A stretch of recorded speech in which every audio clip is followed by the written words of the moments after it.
ఏపీలో పర్యటిస్తున్న కేంద్ర ఎన్నికల సంఘం రెండో రోజు కూడా సమీక్ష నిర్వహిస్తోంది. విజయవాడలోని నోవాటెల్ హోటల్లో ఈసీ సమావేశం కొనసాగుతోంది. నేడు 8 జిల్లాల కలెక్టర్లు, ఎస్పీలతో ఈసీ ప్రత్యేకంగా భేటీ అయింది. ఈ సమావేశానికి ప్రభుత్వ ప్రధాన కార్యదర్శి జవహర్ రెడ్డి, డీజీపీ రాజేంద్రనాథ్ రెడ్డి హాజరయ్యారు. ఎన్నికల సన్నద్ధతపై జిల్లాల వారీగా కలెక్టర్లు పవర్ పాయింట్ ప్రజెంటేషన్ ఇస్తున్నారు.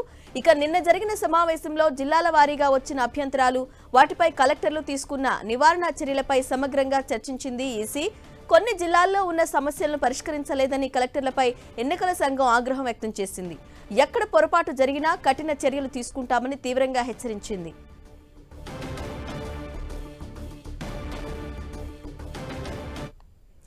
జిల్లా కలెక్టర్లతో ఎన్నికల సన్నద్ధతకు సంబంధించి ఈసీ భేటీ అయింది. సమావేశానికి సంబంధించి అప్డేట్స్ మా ప్రతినిధి జయరాజ్ అందిస్తారు. జయరాజ్. అరుణ, కేంద్ర ఎన్నికల కమిషన్ బృందం ఈ రోజు కూడా రెండో రోజు జిల్లా కలెక్టర్లు, ఉన్నతాధికారులు సమీక్ష కొనసాగుతోంది.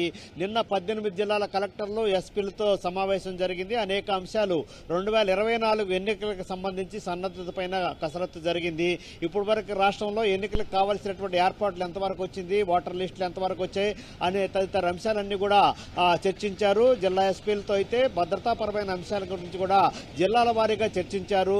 ఎక్కడైతే ప్రభావిత సమస్యాత్మక, అతి సమస్యాత్మక ప్రాంతాలు ఉన్నాయో వాటన్నిటిపైన ప్రత్యేక దృష్టి పెట్టాలి. అక్కడ ఏ విధమైనటువంటి అవాంఛనీయమైన సంఘటనలు జరగకుండా పటిష్టమైనటువంటి బందోబస్తు కావాల్సినటువంటి ఏర్పాట్లన్నీ కూడా చేసుకోవాలని జిల్లా ఎస్పీలకి కేంద్ర ఎన్నికల కమిషన్ నుంచి వచ్చిన బృందం సూచించింది. అదేవిధంగా జిల్లా కలెక్టర్ నుంచి ఇప్పటి వరకు తీసుకున్నటువంటి చర్యలు, ఓటర్ లిస్టులు, అదేవిధంగా అక్కడ ఉన్నటువంటి రాజకీయ పార్టీలు ఇచ్చిన ఫిర్యాదులు, వాటికి సమస్యలకి పరిష్కరించిన విధానాన్ని కూడా ఒక్కొక్క జిల్లా నుంచి 15 నిమిషాల పాటు పవర్ పాయింట్ ప్రజెంటేషన్ కూడా తీసుకున్నటువంటి పరిస్థితి. అదేవిధంగా అన్ని జిల్లాల్లో ఉన్నటువంటి రాజకీయ పార్టీలు ఇప్పటికే కేంద్ర ఎన్నికల సంఘాన్ని, అటు తెలుగుదేశం, ఇటు వైసీపీ, మరొకవైపు బీజేపీ కూడా రాష్ట్రంలో ఉన్నటువంటి బోగస్ ఓట్లు, డబుల్ ఎంట్రీలు, అదేవిధంగా ఒకే ఇంటి పేరిట ఉన్నటువంటి మొత్తం ఓటర్ల జాబితాలన్నీ కూడా ఎక్కడైతే బోగస్ ఓటర్లు ఉన్నాయో అన్నిటికి సంబంధించిన సాక్ష్యాధారాలను కూడా కేంద్ర ఎన్నికల సంఘానికి right Jayaraj, thanks for updates.